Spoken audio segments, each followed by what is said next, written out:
غزوہ بدر part number 3۔ بدر کی جانب اسلامی لشکر کی روانگی۔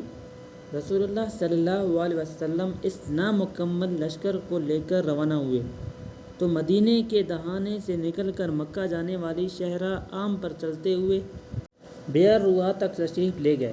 پھر وہاں سے آگے بڑھے تو مکے کا راستہ بائیں جانب چھوڑ دیا اور دائیں جانب کترا کر چلتے ہوئے نازیہ پہنچے۔ منزل مقصود بدر تھی، پھر نازیہ کے ایک گوشے سے گزر کروا دی، رہکان پار کی۔ یہ نازیہ اور درہ صفرا کے درمیان ایک وادی ہے۔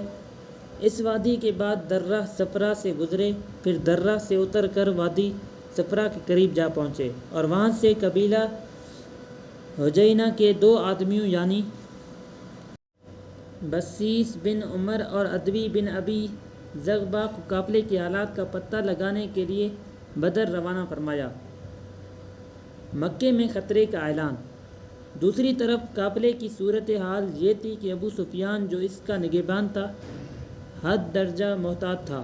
اسے معلوم تھا کہ مکے کا راستہ خطروں سے پر ہے، اس لیے وہ حالات کا مسلسل پتہ لگاتا رہتا تھا اور جن قافلوں سے ملاقات ہوتی تھی ان سے کیفیت دریافت کرتا رہتا تھا۔ چنانچہ اسے جلد ہی معلوم ہو گیا کہ محمد صلی اللہ علیہ وسلم نے صحابہ کرام رضی اللہ تعالیٰ عنہ کو قافلے پر حملے کی دعوت دے دی ہے، لہذا اس نے فوراً زمزم بن عمرو غفاری کو اجرت دے کر مکے بھیجا کہ وہاں جا کر قافلے کی حفاظت کے لیے قریش میں نفیر عام کی صدا لگائے۔ زمزم نہایت تیز رفتاری سے مکہ آیا اور عرب دستور کے مطابق اپنے اونٹ کی ناک چپڑی، کجاوا الٹا کرتا پھاڑا اور وادی مکہ میں اسی اونٹ پر کھڑے ہو کر آواز لگائی، اے جماعت قریش، قافلہ قافلہ تمہارا مال جو ابو سفیان کے ہمراہ ہے، اس پر محمد صلی اللہ علیہ وسلم اور اس کے ساتھی دھاوا بولنے جا رہے ہیں۔ مجھے یقین نہیں کہ تم اسے پا سکو گے۔ مدد مدد۔